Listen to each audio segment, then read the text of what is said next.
There is where John was saying was all the things. Wow. During the McCall Smith, so they had a nice staircase to fall down. Get some seats behind, actually. And yeah, this is like a Winnipeg part of the city. Have you folks will be on camera? Just a moment, please. Feel free to talk about your own. Feel free to talk about your own craft and we're gonna Don't try. double talk shop. Don't try. Okay. It's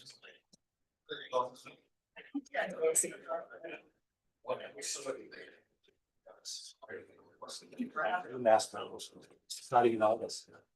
Yeah. He's one, the last.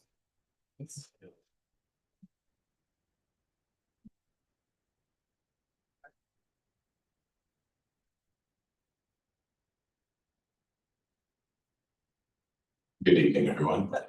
My name is John Taves. I'm the event coordinator here at HarperCollins Booksellers. We're so very grateful to all of you for braving this beautiful weather to be with us here tonight. I will offer one note of consolation that we have been tracking the radar, and rest assured there is no tornado in our meetings. So please, I should be entirely safe. I will ask all of you for your forbearance, as there may be the occasional heart-stopping alarm that will jump off somewhere in the crowd from our cell phones. We'll just ignore that and move along, and rest assured we will let you know if anything truly apocalyptic is going to happen, which seems quite unlikely. Before we begin, I would of course like to acknowledge that we are here in Treaty 1 territory, and the land on which we gather is the traditional territory of the Anishinaabe, Inuit, Anishinaabe, Dakota, and Dene peoples, in the homeland of the Red River Métis. In addition, McNally Robinson Booksellers itself rests on the land once occupied by the Métis community of Roostertown. We are so delighted to have Dr. Brian Goldman here tonight to discuss his latest book, The Casino Shift, Stories from an ER on the Edge, and absolutely thrilled that Dr. Jillian Horton is on board to steer this conversation as well.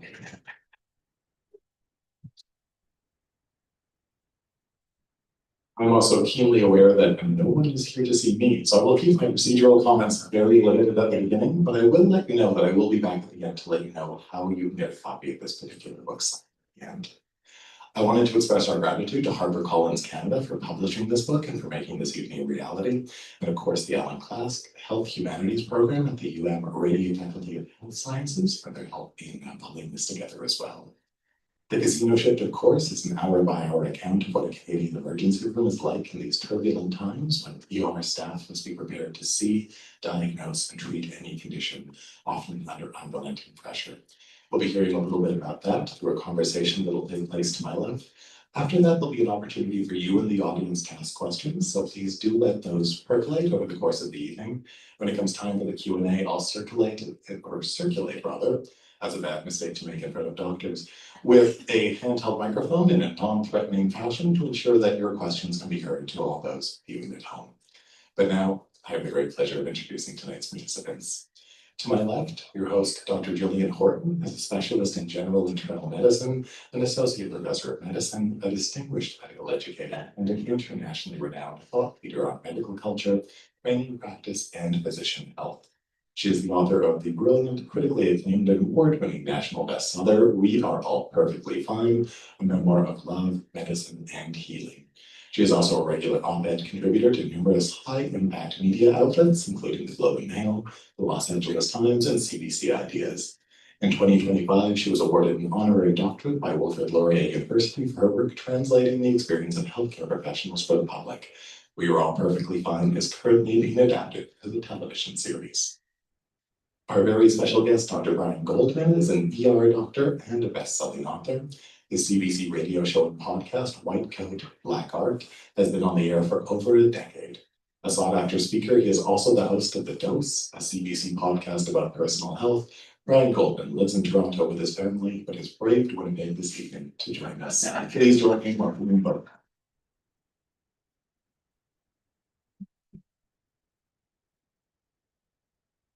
Thank you so much, John, for that very kind introduction. What a pleasure to be here tonight, all of us getting to show Dr. Brian Goldman one of Winnipeg's many sides and dimensions.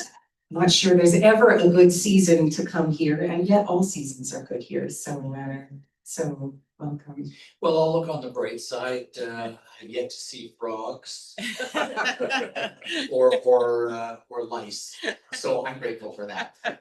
Or Dorothy and her dog in a basket, so we're doing okay. Fred, I'm gonna start by giving the audience a bit of context. You and I go back to, I want to say about 2002.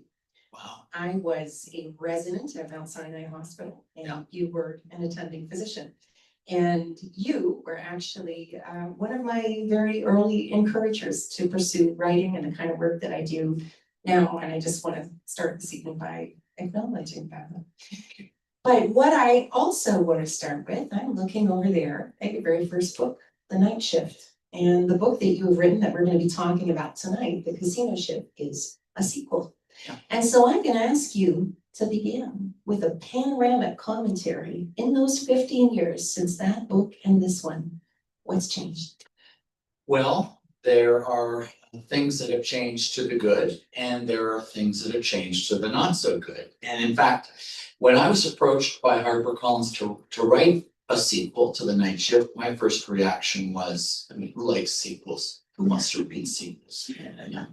I think Godfather 2 is probably the best film sequel I've ever seen. Maybe The Bourne Supremacy is pretty good. I happen to like that one. But I didn't want to write it until I started to kind of gather my thoughts and look at the news. There's this fire hose of information about emergency departments in crisis. And people are talking about the collapse of emergency medicine. Nobody said that 15 years ago. And so I thought, you know, we've reached a moment where we need to say things. I need to say things, you know, based on my experience at Mount Sinai, based on my radio show. And I have been, you know, if you listen to the show, I don't sit in the studio. I'm everywhere. I'm in PEI. I'm in Sasquatch, BC.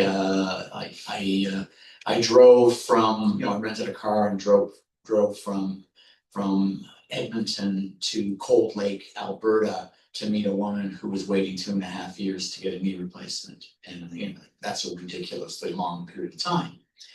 And I thought, wow, this is a good time to tell the story of emergency medicine today, because what you're going to experience is peril.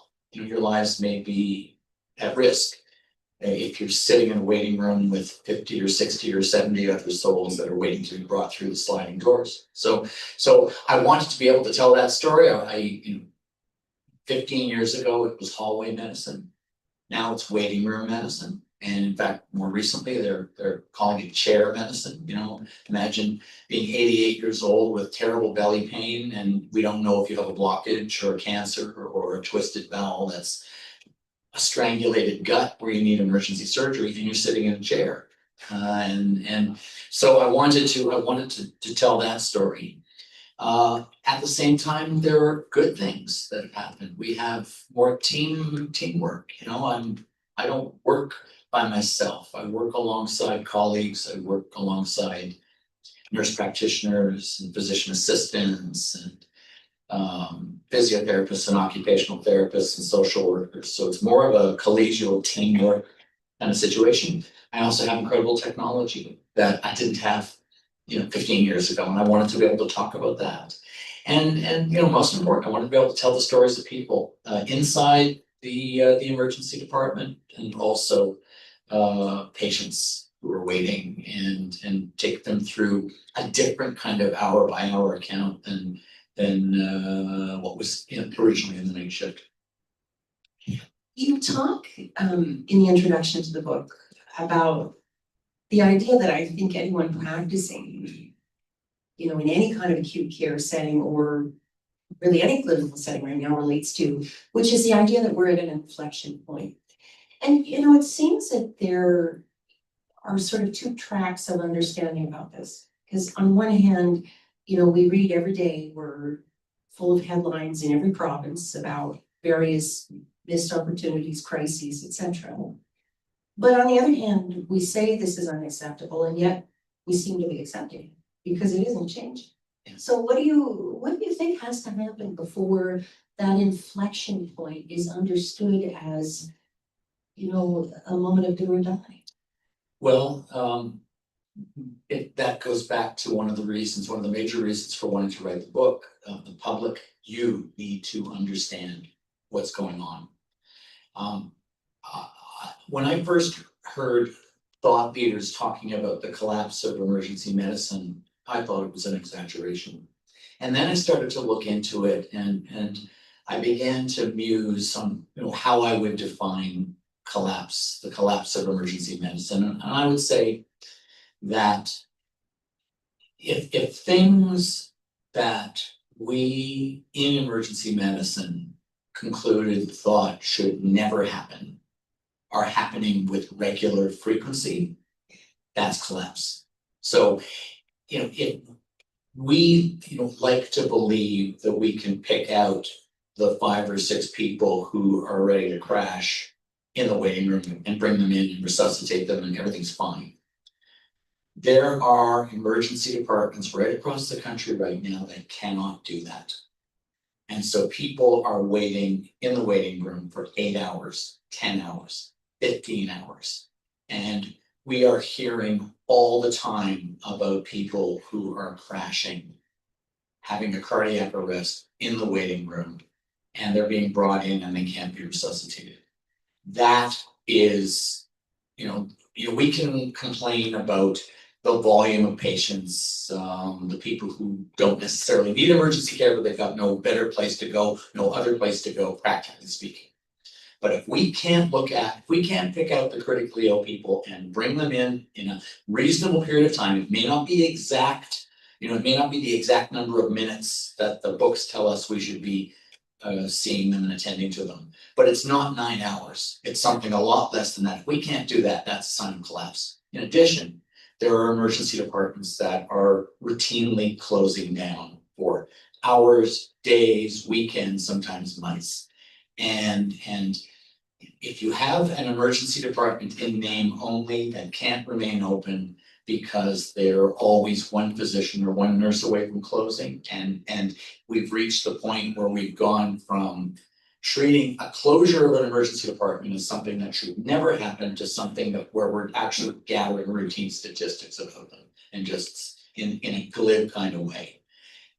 That's another sign of collapse. And the inflection point now is that this is a moment to ask you, where do we go from here? What do you want? And at the end of the book, and I'm sure we could talk about this, I talk about a little bit about what other countries are doing and why the sky isn't falling in other countries. And we can talk about that. There are other countries, and on White Coat Black Art, I've had the good fortune of going to places like Germany, Denmark, where I've seen healthcare systems, emergency healthcare systems that are a lot healthier than Canada's. Well, let's talk about that. What have you seen that say 3 or 4 things that just strike you that are not happening here? So in Denmark, 99.5% of the population has a family doctor, a GP. 99.5%. And in fact, when you achieve your landed immigrant status in Denmark, you're handed what looks like a social insurance card. And in the top right-hand corner is the name of your physician. You didn't have to look for this person. You were assigned this physician in the same way that your kids or grandkids would be assigned a school based on where the family lives. That's called mandatory enrollment of family medicine. So they've got that there. That's the first thing they've got. And primary care physicians in Denmark are paid on salary. They think they're well paid. They're happy. They complain about paperwork, just as Canadian family doctors complain about paperwork. By the way, just it's a digression that's essential. 99.5% of Danes have primary care. In Canada, it's more like 75 to 80%. And that means in round numbers, 6 million Canadians don't have primary care. So they don't have a family doctor or a nurse practitioner.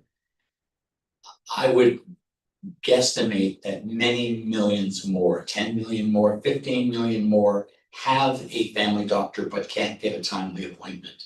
They can't see them inside of a month. They're that busy. So in Denmark, not only do they have GPs, but they can see them quickly because by law, they have to maintain open hours every day. And that means they're available for the most urgent patients who must be seen that day or the next day. In addition, the second thing that they have there with this kind of a system in place is fantastic after hours care. So when your GP in Denmark signs out, if you need to see the doctor and it's Friday at 9 p.m. or Saturday or Sunday, you call your doctor's office and your call is forwarded to a call center where you speak to a triage person and then you speak to a GP on call. And they've got background information, they take the history, they can't do a physical examination, but based on what they're finding, they can either prescribe a treatment for you if it's a minor ailment, they can send you back to your GP. If they think you have a flat out emergency, they can call an ambulance for you, or they can book you an appointment at the emergency department. An appointment. You cannot select the emergency department as your destination. I'm going there because I can't get an appointment with my family doctor here in Canada. I don't have a family doctor. And I could go to an urgent care center, but I have to sign up at 8 o'clock in the morning and they book their appointments and then you're finished for the day. So I'd have to try again tomorrow. I'll go to the emergency department. You cannot do that in Denmark. You can only be brought to the emergency department if you collapse or are involved in a motor vehicle accident or pedestrian accident. Then an ambulance comes and gets you and takes you to the emergency department. Or your family doctor books an appointment or the on-call doctor books you an appointment. And so I've given you a couple of major differences between Canada and Denmark, and that they can do that. They have a plentiful, first of all, they have a higher tax base, they pay more in taxes than we do. And they have a plentiful supply of healthcare providers. Not like Canada where you're starving for healthcare providers, and we can get into private, that adult conversation that I think we have to have about private, because it's coming, like it or not, it's coming. And we need to prepare for it. But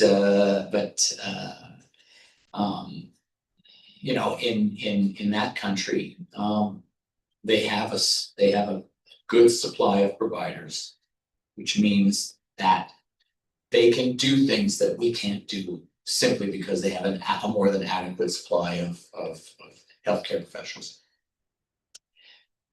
So, one thing I find myself thinking about when we speak about the changes that we've seen in recent decades, someone who's going to medical school and completing their residency now has never known another system.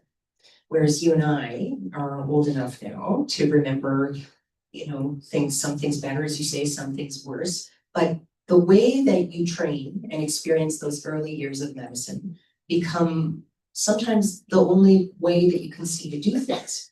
And what you make me think about, Brian, is, some of the other models that we know internationally are really effective. So you talk about tax base and we talk about shortage of healthcare workers. But what are some of the other barriers? If we were to try to bring in widespread system change in the way that healthcare is actually delivered, what are some of the other things that get in the way that we maybe don't want to talk about, maybe even as physicians? What do you think? Well, one structural difference between Denmark and Canada, between Canada and Denmark, is that Canada has 10 provinces and 3 territories. We don't have a healthcare system. We have 13 healthcare systems. And it's very hard to establish any kind of national consensus on how to solve the many problems that we have. And there's similar problems, challenges from one province to the next, but every province seems to have a different way of trying to address the same challenge. So, lack of family doctors, that's right across the country. It's worse in some places than others. Some, like Manitoba, are going big on recruiting international physicians. At the same time, they throw up these incredible bureaucratic barriers to credentialing people from other countries. It's very hard because they have to they have to do training in the province, and that's good. They have to be mentored through that training. They have to demonstrate that they have an understanding of the healthcare system as it exists here in Manitoba. And you know, because of bureaucratic hoops, it's very hard to credential newcomers who could, you know, you might think, you know, my Uber driver was a physician in another country. If they just credential that person, then that would be we'd be well on the road to solving that problem. So and you know, I said different provinces are trying different approaches. So Ontario is dealing with the primary care crisis by building new medical schools. That's good. They are allowing pharmacist prescribing to treat minor ailments, and they're, you know, they started with a half a dozen or 10 minor ailments. Now they're up to about 20 of them.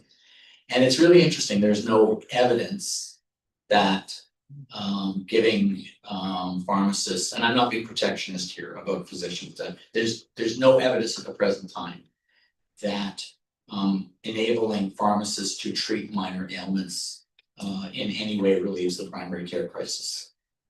In fact, it tends to encourage duplication of services. So a lot of the services that are initially provided by the pharmacist have to be provided or end up being provided secondarily by a primary care provider, either in an urgent care center or an emergency department or a doctor's office. British Columbia wanted to address the primary care crisis in this country by building up urgent care centers. They realized it didn't work, and now they're dismantling urgent care centers. At the same time, Saskatchewan has a primary care crisis, and what are they doing today? They're building up urgent care centers. And after BC said it doesn't work, some provinces are bringing in nurse practitioners. Brings me to another issue, that whole protectionist issue. There are provinces, you know, Alberta has made some fledgling attempts to increase the number of nurse practitioners, but they've come up with pretty stiff opposition by the Alberta Medical Association. You know, how come you're not giving us the deal, that you just gave nurse practitioners? And that kind of rivalry is something that I wasn't in Denmark for a long period of time, but I didn't observe it. They appeared to be working seamlessly.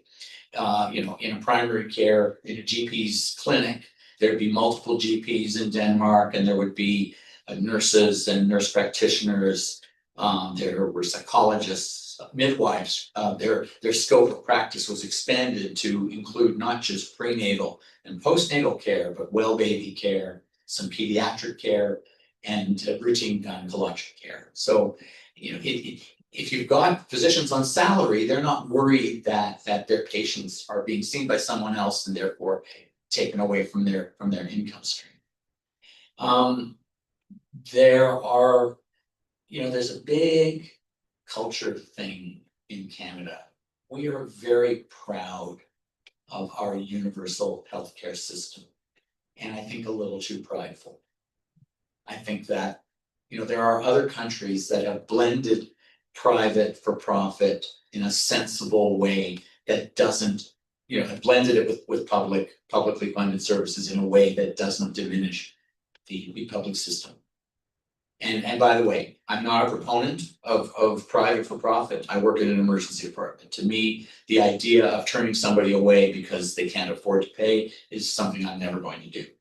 And you know, our show this weekend on White Coat Black Art is about people, Canadians who were grievously injured or ill in other countries and discovered that they had to agree to put $30,000 on their credit card before they get their stent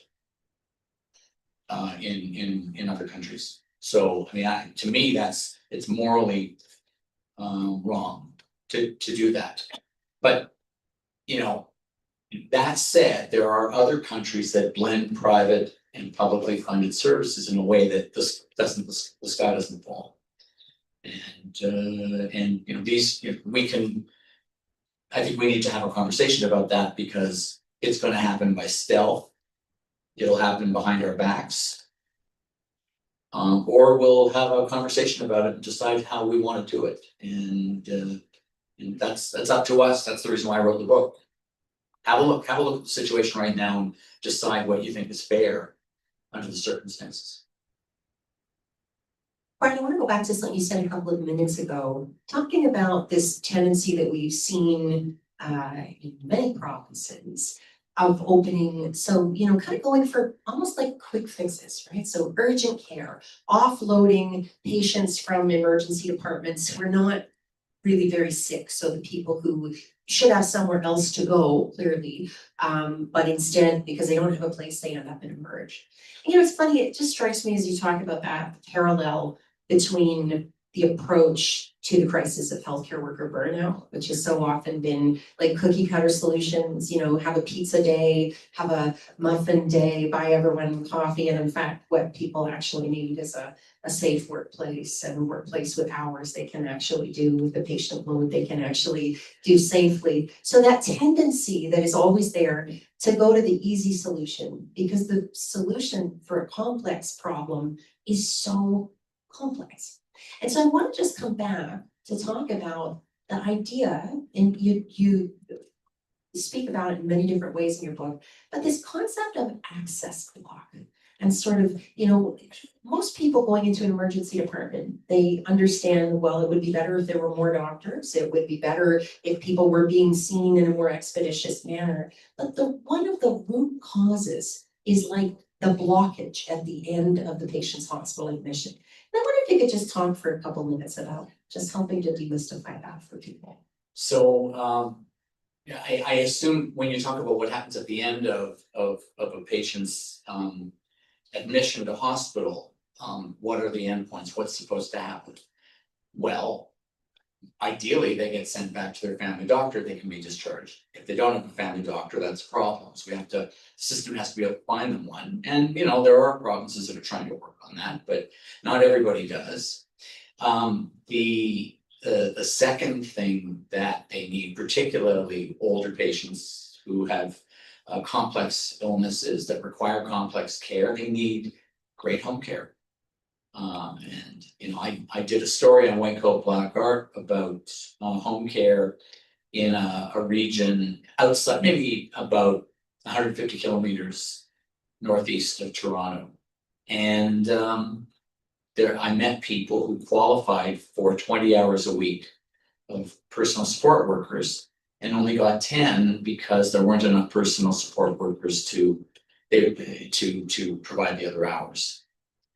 So that's another source. And so we have in the emergency department, of course, you know this very well, we have our nicknames for patients describing situations.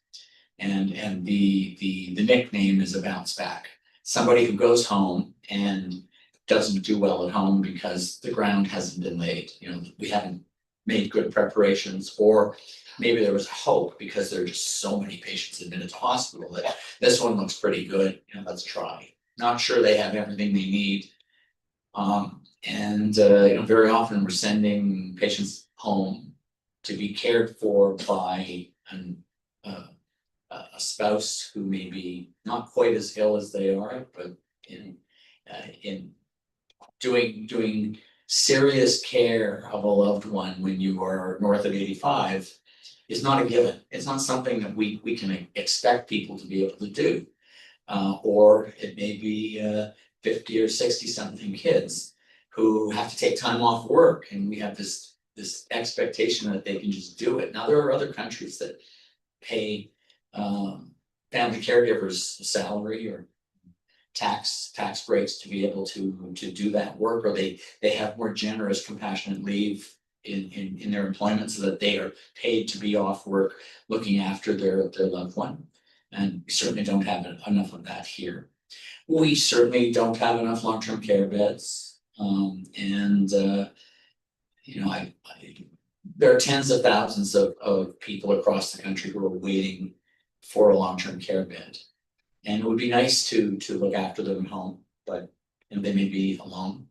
They may not have the resources to be looked after in their homes. They may not be able to age in place because the home isn't set up for that, and they don't have the home care services that they need.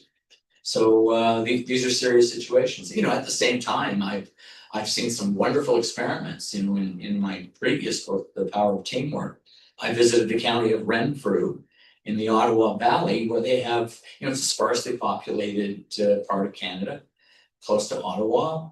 It's, the county of Renfrew is beautiful. It includes Algonquin Park.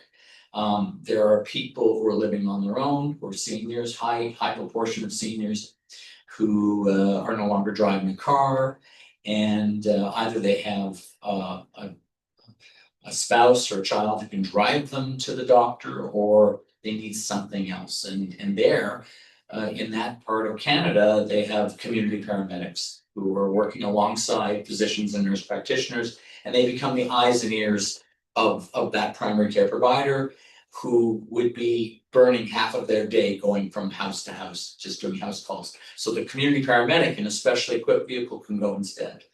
And that's a system that works, and it's an innovative system that in fact is garnering attention the world over. People from other countries come to the county of Renfrew to see how they do it and why they're able to do it where other parts of the world are unable to, and other parts of Canada.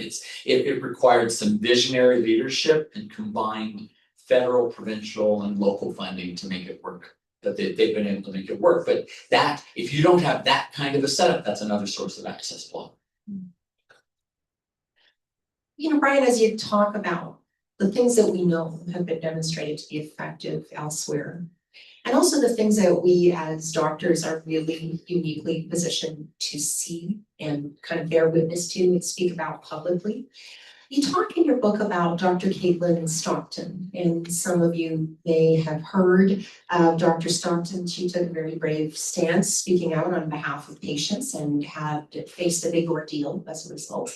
And so I wonder if you want to talk about Caitlin, but also just putting the question out to you, why do you think that doctors don't speak out more and get engaged in this kind of work more using our voices? So Caitlin Stockton, in fact, I talked about her at length today, and I gave a plenary talk at the Canadian Association of Emergency Physicians. I basically highlighted the stories of heroes of emergency medicine who deserve to be shouted out. And Caitlin Stockton is 40. She's got 2 kids under the age of 10. Her husband is an orthopedic surgeon, and they live in North Vancouver. And she used to work at 2 hospitals, one in Port Moody and one in, I'm forgetting the other place. Both of them are operated by, it's the Royal Columbian Hospital, New Westminster, that's it. So New Westminster, Port Moody, Eagle Ridge Hospital, both are operated by Fraser Health Authority, which is the largest health authority in British Columbia. And she was on the front lines of the crisis that I've already defined. 150 patients a day, 10% of them, maybe up to 15 of them need a stretcher. Must have a stretcher, where not having them on a stretcher means suboptimal care, and some of them are critically ill patients where you have to drop tools and run to the resuscitation room.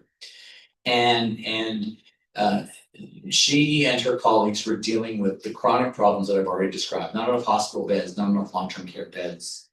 And it meant that every day when they started work, they would have 30 to 35 admitted patients in the emergency department on stretchers, occupying stretchers, and often they would have no more than 5 or 6 or 7 stretchers to see all the incoming patients who arrive. Think of the emergency department as, by the way, the emergency department is the surge capacity for the entire healthcare system. So we're talking about the surge capacity that itself is under stress. So imagine the emergency department's a bathtub, and it's filling up with water. At the top, you've got the faucet. That's new patients arriving. It's not dripping, it's pouring in. And at the drain, it's blocked up like it needs drain up. Because the patients who are admitted on stretchers in the emergency department can't go upstairs. And so they're constantly dealing with this bathtub that's at or near full. Every once in a while, it spills over with alarming frequency. So that was what was happening at those two hospitals. And Stockton and her colleagues would repeatedly suggest things that the hospital could do to try to alleviate the situation, cancel elective surgeries, discharge patients who were ready to go home but were waiting for a scan, get that scan done, get them home. Sometimes call a code orange, that would mean discharging, like taking extraordinary measures to go through the hospital and decide, we have to restore the surge capacity of the emergency department. We have to free up beds. This is how we're going to do it. The hospital tended to poo-poo it. They built a new hospital. They were proud of it. And they said, we've solved your problem. You have extra space. I don't know if you know this, but we build a bigger emergency department and then we fill it in no time. So things came to a head on November the 18th, 2024. That was the morning that Stockton came on duty and there were 2 available stretchers. And so she arrived at 6 a.m. She could see that the staff overnight looked like they'd been through a war zone. They were tired, they were exhausted, they were dismayed. They were, they just felt like they couldn't do a good job. So she arrives at 6 a.m. Very quickly, 2 patients crash, one of them who's admitted.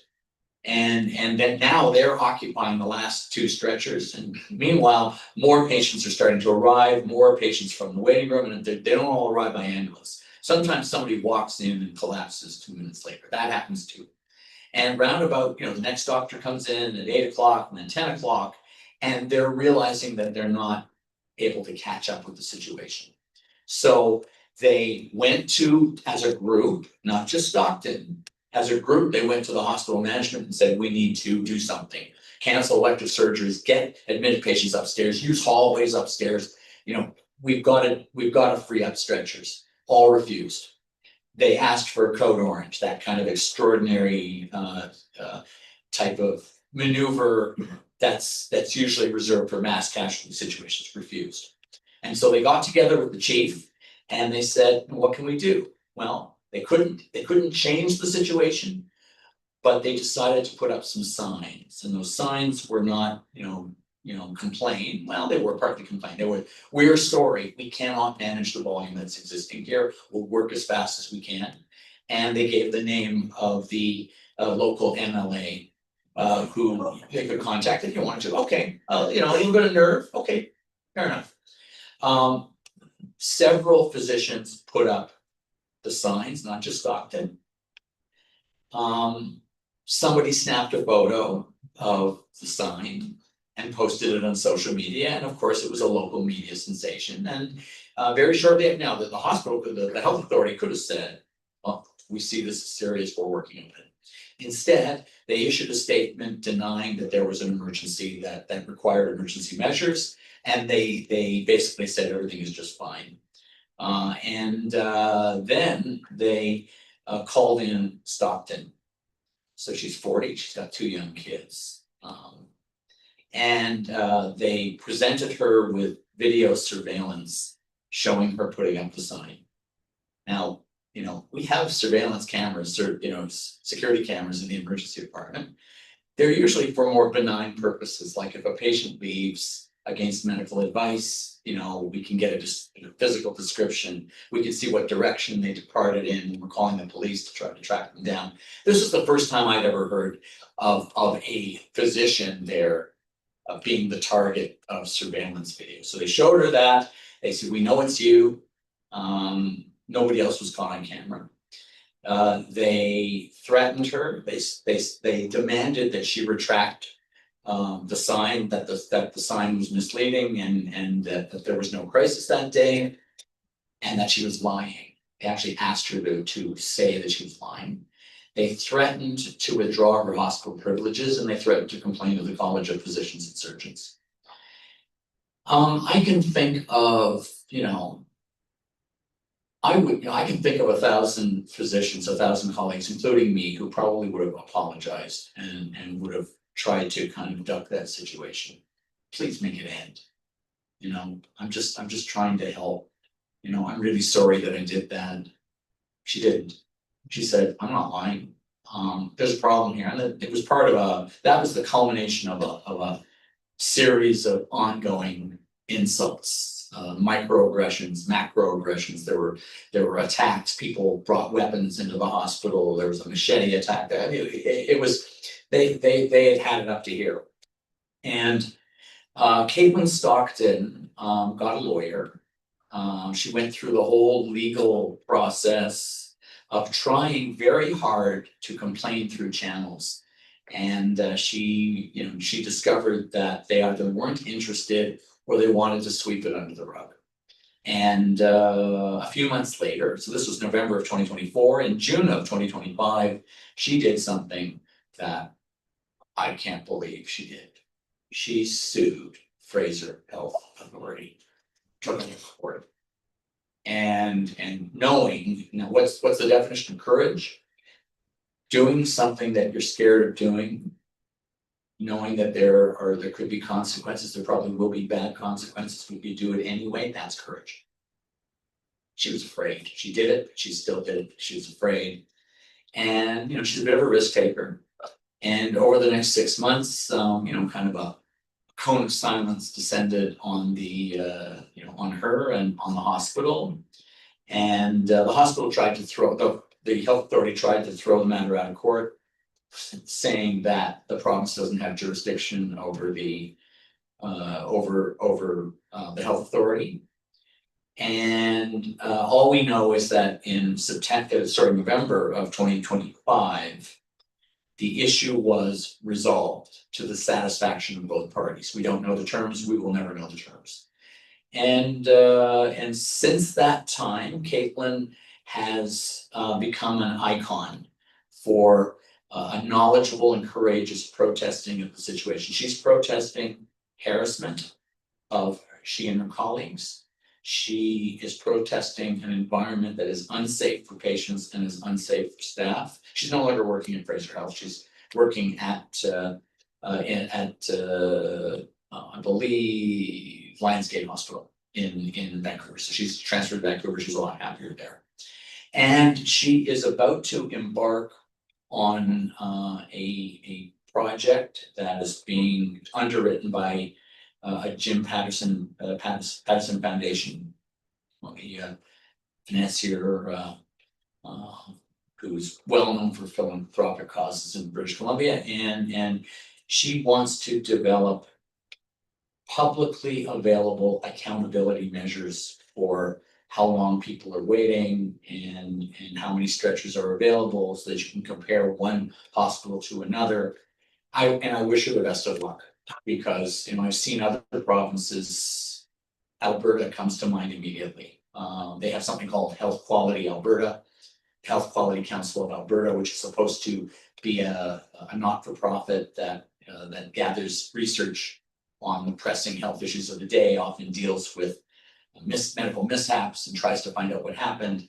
And the province is suppressing the findings. And in fact, the guy who was in charge of it, Dr. Raj Sharma, who is himself a former politician, emergency physician, former politician, resigned last year from Health Quality Council of Alberta because of intolerable attempts to suppress the findings of Health Quality Council of Alberta. So I wish her the best of luck. But she's amazing, and she's an inspiration to all of us, and that's why she was named the Dr. Alan Drummond Advocate of the Year by the Canadian Association of Emergency Physicians. She got a similar award with the Canadian Medical Association, and we've not heard the last of her. I'm going to ask you one more question, Brian, and then we're going to have a few minutes for audience questions. So we talked about what more physicians can do, and one thing you do make me think of is how infrequently physicians actually support other physicians when we take those risks, and how her story much more commonly would have ended a different way, right? And so for her success with what she did, we can each personally, and probably many people in the audience can think of many other individuals who actually ended up kind of marginalized and did not find a public platform and things didn't go so well for them. And we tend to ostracize those who, you know, don't have as much success in that realm. So that's kind of an interesting way that I think our profession plays a part. Mhm. But the question I'm gonna ask you before we turn it to the audience, you made a comment a little while ago that I think is really important, and it is a place where I wanted to end today. What can the public do? What can the public do? We have so much more power as part of this system than they do, and yet there are steps that individuals can take that are impactful and powerful. In your view, what are they? So we have a saying in medicine, Jillian knows it very well, the squeaky wheel gets the grease. If you complain, you get results, because we tend to back off when people are assertive, and so be assertive. Understand, see the commonalities with us, see that we're on the same team. Don't necessarily pit yourself against that frontline healthcare provider who's doing the best they can under the circumstances. So that's one thing, but see how we can be allies. And when you hear somebody like me saying, I'm on your team, what can I do to help? Accept that help. That's one thing. Another thing, post on social media. There are, certainly if you're gonna take video or photos, make sure that you don't have other patients in the background. Be sensible about that, but tell your story. People telling their story gets results. It happened at St. Mary's Hospital in Kitchener. I tell that story in the book. There was a woman whose daughter had appendicitis. She was in one hospital. She had an ultrasound that showed appendicitis. She was transferred to the next hospital because the first one didn't have a surgeon. The second one did. And they arrive at the emergency department, and they're treated like newcomers who are starting from scratch. And she got aggravated because she was concerned, rightly, that her daughter's appendix might burst. And she knew time was of the essence, and so she posted, and within a short period of time, she started to get action. I think that don't be silent if you see something egregious happening. I fear for people who may not have the agency at that time to complain about themselves because they're in too much pain. Maybe there's a language barrier. Maybe there are other issues that are making it difficult. But if you've got an advocate with you, complain. But also complain with understanding. One of the twin pillars of white coat black art are anger and understanding. And when you have both, you can be effective. If you're just angry, and your anger may be completely justified, it's harder to get your message across. When you're angry, but with some capacity for understanding, better things happen. Those are the things that I would suggest. So we have about 5 to 7 minutes left, I think, for questions. Thanks, Jonathan. And I'd just like to invite anyone in the audience to say anything. I just want to say Dr. Brian Goldman, whom I knew as Brian in Toronto, when I worked with you for 9 years at Mount Sinai Emergency. It's really great to see. We get emotional. We have all the same problems in Winnipeg. When I work triage in urgent care, formerly emergency, going back to emergency next year, it's my greatest fear that a patient's going to die in the waiting room, and they do. For me, looking at 92-year-olds the other day, sitting in a chair for 12 hours in a recliner chair, and there's nothing I can do. Like, we're just dealing with 2 or 3 stretchers going, we're doing our best. It's heartbreaking. I will be retiring, in the next little while, but I teach a lot of nursing students, and I'm trying to be positive for them because I love people, I love nursing, I love the doctors I work with. So I just wanted to thank you for all advocacy, and it's just really great to see you again. So, Nice to see you, and can I, hats off to triage nurses. They have a very unenviable task these days. And that they are as good as they are at it, and they're really good at it. We have our most experienced nurses at triage. They're not, they have to earn their chops elsewhere in the department before they're allowed to do triage. Yeah.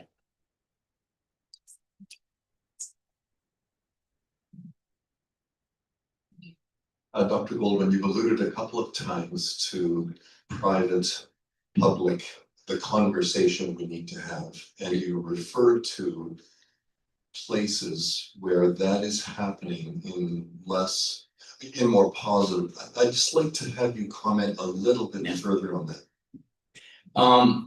So I went to Germany. I went to the Charité hospital in Berlin. They do more hip replacements than any other hospital in the world, and they're near the top of the list for knee replacements. And they have a fairly seamless mixture of private and publicly funded joint replacements at that hospital. Very busy orthopedic department. They have so they have wards that are public and private wards, and the difference between they're all single occupancy rooms. The major differences between the private and the public, the private is a little quicker to get your surgery, but the public is not 2 years, it's a month, it's 6 weeks. So it may be 2 weeks or 1 week or 5 days from now, instead of 6 weeks. The private gets better, more of a hotel experience, better menu, and better view outside their window, and they might get a little bit quicker and a little bit more comprehensive access to rehab. But the results are the same on both sides. Complication rates similar. They both have the same bells and whistles. They both have the latest robotic assisted surgery, orthopedic surgery. So what's different and why does it work there? How are they able to make it work? They have a different, I don't want to get too technical, but they have a different funding model. Instead of having a global budget, which is fixed, and it's based on what the federal government gives the province each year in transfers, and the province in turn doles it out to the different hospitals, regardless of their ability, their success rates, their complication rates. That's in Canada. In Germany, the money follows the patient. So instead of starting from the top line where we know how much we're going to spend, because in Canada we want predictability, instead they start at the bottom. And each patient who agrees to come to that hospital gets money either from the insurer in the case of private, or from the government in the case of public. And there is a healthy competition between hospitals for patients. And some of the things they offer, certainly success rates, complication rates, and speed, how quickly they can see you, shorter wait times. And they're quite aggressive in competitions and in competing. They have much more liberal access to second and third opinions. And those second and third opinions are not seen as a waste of time. They're seen as an opportunity to grab that patient from somebody else. And that's what they want to do. And, they have a higher tax base. They have an income means test above which you no longer qualify for publicly funded. You have to buy insurance. Okay. So the way it is. Most countries have that. Japan has that. Japan, either you're in the bottom 5%, 5 to 10% of income, and in which case the state will take care of you, or you have to pay. So there's nothing unique about that. So and that's the adult conversation I think we need to have about this. We can either have it sneak up on us, or we can design a system. And believe me, you'll know. But plans are afoot. You'll know when a leaked government report. The subject of a leaked government report is how much of a windfall the province can obtain for selling its stock of healthcare facilities to an insurer from the United States, then you'll know. Because they're gonna be thinking about, wow, if we do this, we can clean out our debt and maybe cut everybody a check for $1,000 or $1,500. And it would all sound wonderful, except you would have a private insurer from the States in a system that isn't ready for it. Now, how are they, like, you'll hear, like, the last thing I gotta say, you'll hear that if we adopted private here, there would be a flight of providers from the public system to the private system, and the answer to that is correct. That is exactly what's gonna happen, because we don't have enough providers in this country, and we need to dramatically increase the number of people that we're matriculating and educating and matriculating. Without that, you can't bring private in, you cannot. Otherwise, you're just gonna impoverish the public system, and we're already seeing evidence that that's happening. We have time for one more question. Well, my question would really be the same one, because I have a ER doctor friend who talks about the experience in Australia where the public system was drained as they went to the private systems. We've already answered that. So I'm looking at your 4 books and thinking of your radio show and your podcast, your touring. And you're actually an ER doctor. Are you ever home? How do you do it? So yeah, I am at home. I work, first of all, I do about 6 shifts a month in the emergency department. I've been slowing down. I can do a lot of white coat black art from home. We have a virtual studio system called Riverside. You can't tell that I'm not in a studio. And that's how it works. The other thing is, the stock and trade of white coat black artists that we go around. We go on the road. We go everywhere. Including Manitoba. I was in Carberry a couple of years back. I want to keep doing that as long as Canadians still want to listen to the show and read my books. I'm fortunate to have a great partner in Tamara, who is a Winnipeg girl, and a couple of great kids. So thank you very much for your interest and your concern.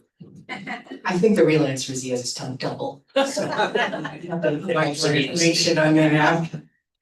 Well, Brian, we're at the top of the hour. Thank you so much for making the trek to visit us here today. Thank you to all of you for joining us despite the alarming weather outside. And just would encourage you to read Brian's book. I think it's a very timely commentary on an issue that affects us all, whether or not we want it to affect us. So Brian, thank you so much. And I'm going to turn it back over to John if he has any final words.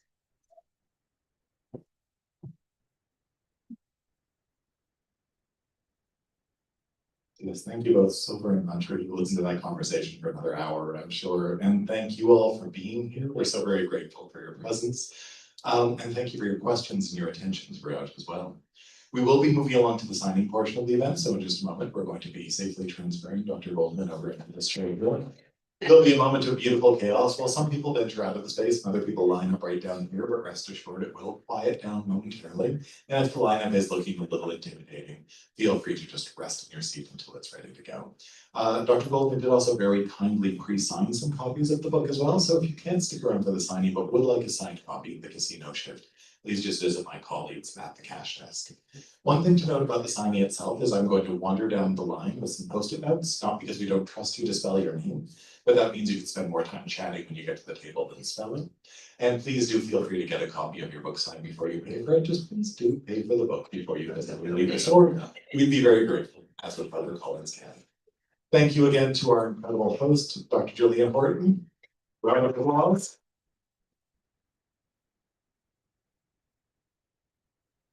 And of course, to Dr. Brian Goldman. Thank you so much.